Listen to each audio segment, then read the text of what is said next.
Hey everybody, Chris Trudy here, leading communications expert and business coach for Japan. How are y'all doing tonight? It's early evening, 5:30, actually 5:29, September 30th. Can you believe it? September is over. Here we are, 5:30 p.m., September 30th. Tomorrow, the consumption tax increases from 8% to 10%. Today was crazy.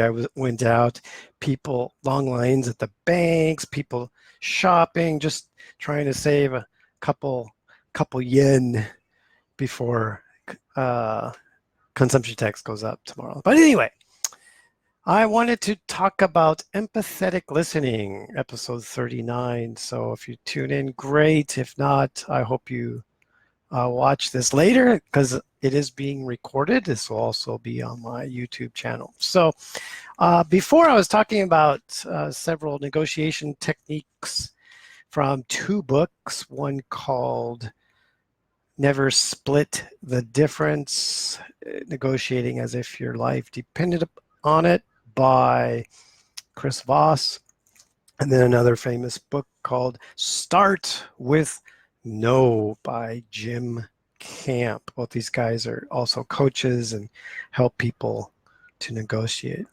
So today I want to talk about a workshop that I did last week, and this comes from Chris Voss's book, and it's called That's Right.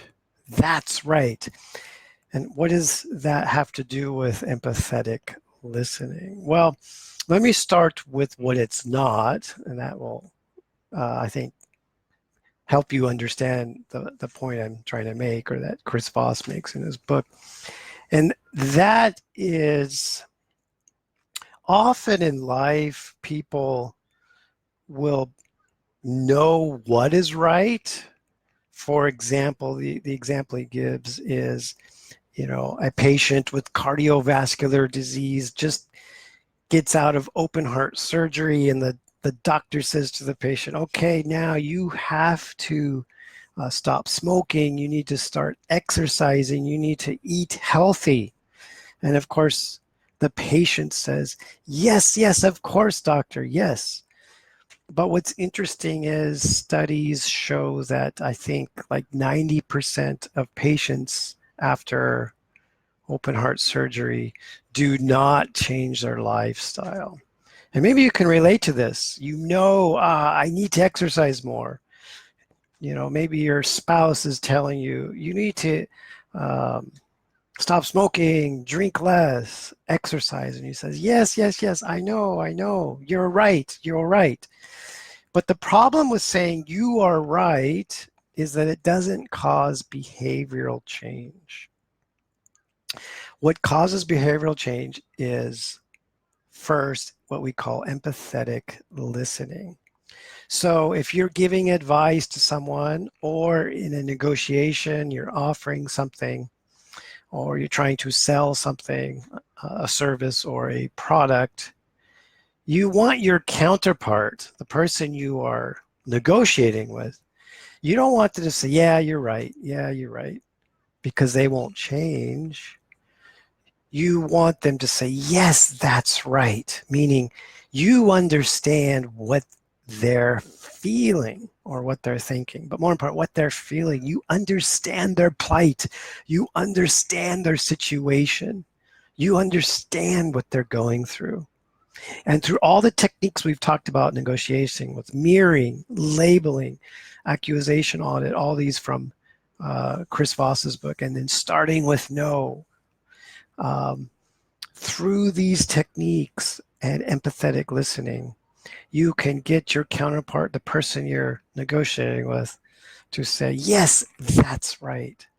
And when you've made that breakthrough, it creates a bond, a trust with that person. And this can be used in your relationships, your personal relationships, of course, your relationships, your professional relationships, and then in negotiations and sales. So yes, you want to avoid, yeah, you're right, I know, which doesn't really cause change. So think about if you have children, Do your homework, take your bath, clean your room. Yeah, I know, but they don't change.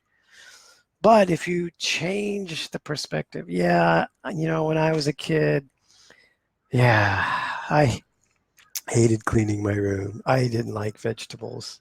I know how you feel. I didn't eat vegetables. My mom was always ranting on me. That's right. And then, okay, once you make that connection, they say, okay, what can we do? How can we eat vegetables instead of just you eat your vegetables? So that's just one kind of, humorous example, but this is part of human psychology.